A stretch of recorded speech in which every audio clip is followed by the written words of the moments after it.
hadis Nabi SAW, riwayat Imam Muslim. Umar bin Khattab radhiyallahu anhu menceritakan sabda Nabi SAW, "Ma minkum min ahadin yatawadda'u fayusbighul wudu'a thumma yaqul asyhadu an la ilaha illallah wahdahu la syarika lah wa asyhadu anna Muhammadan abduhu wa rasuluh illa futihat lahu abwabul jannati tsamaniyah yadkhulu min ayyaha sya." Tidak ada seorang pun dari kalian berwudu lalu menyempurnakan wudunya, kemudian mengucapkan asyhadu an la ilaha illallah wahdahu la syarikalah wa asyhadu anna Muhammadan abduhu wa rasuluh. Aku bersaksi bahwasanya tidak ada Tuhan yang paling berhak disembah diibadahi kecuali Allah dan tidak ada sekutu baginya, dan aku bersaksi bahwasanya Muhammad benar-benar hamba dan utusannya, melainkan dibukakan baginya 8 pintu surga, ia dapat memasukinya dari mana saja ia suka. Apa ini? Wudu, hanya wudu terus syahadat. Kenapa malas wudu? Ini yang masih malas wudu kalau mau tidur nih, siapa ini? Hah? Kenapa malas wudu mau tidur? Wudu, Nabi SAW suruh. Dalam sebuah hadis dikatakan, kalau seseorang hamba tidur dalam keadaan bersuci, wudu, maka Allah akan titipkan bersamanya malaikat di ranjangnya, yang setiap kali dia bergerak, malaikat itu mengatakan, ya Allah ampunilah dia. Balik kiri kanan lagi tidur kita nggak sadar, malaikat minta, ya Allah ampuni, ya Allah rahmati. Dan Allah akan mudahkan dia kalau mau tidur, kalau tidur wudu itu mau bangun sholat malam Allah bangunin, mau bangun sholat subuh Allah bangunin. Kenapa nggak mau wudu nih? Kenapa malas wudu? Wudu ini kalau disempurnakan, diikuti dengan syahadat saja, habis itu masuk dari 8 pintu surga yang mana dia mau. Berapa menit tuh wudu? Balasannya bisa pilih pintu surga, ya Allah yang ke-8 deh saya mau masuk nanti di akhirat. Hanya wudu.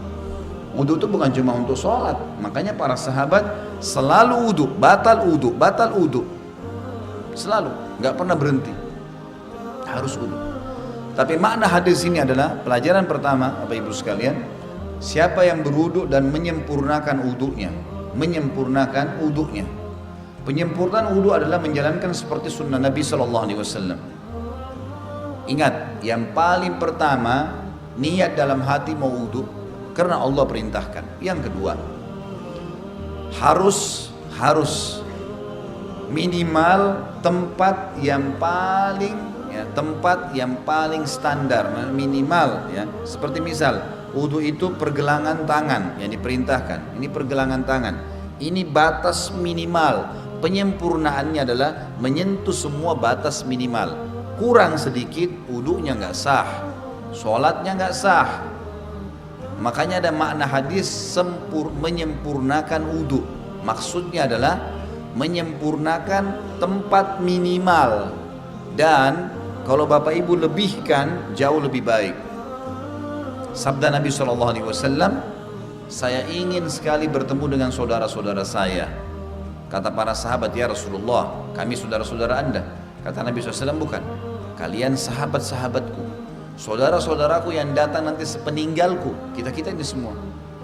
Lalu sahabat faham, mereka berkata, ya Rasulullah, bagaimana Anda bertemu dengan mereka? Bagaimana Anda bisa mengenal mereka nanti? Karena ketemunya di hari kiamat.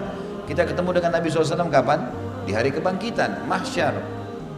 Bagaimana Anda mengenal mereka sementara Anda tidak mungkin kenal mereka, tidak pernah ketemu, mereka juga tidak pernah ketemu dengan Anda? Kata Nabi SAW, sungguh dari tempat-tempat wudunya umatku akan keluar cahaya yang terang, dan tidak ada itu pada umat yang lain. Makna juga daripada hadis ini kata ulama adalah wudu itu hanya ada pada umat Muhammad SAW.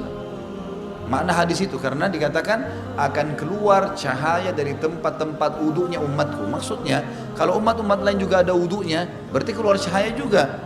Sudah dibedain. Kata Nabi SAW, keluar nanti dari tempat-tempat wudu kita keluar cahaya semuanya.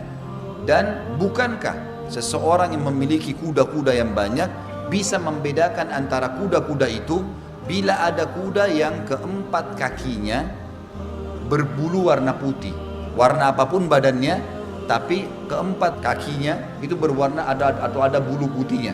Riwayat lain dikatakan keempat kakinya dan bagian dahinya rambut di bagian dahinya berwarna putih, pasti bisa dibedakan, oh ini kuda lain, karena warnanya kombinasi putih sama yang lainnya.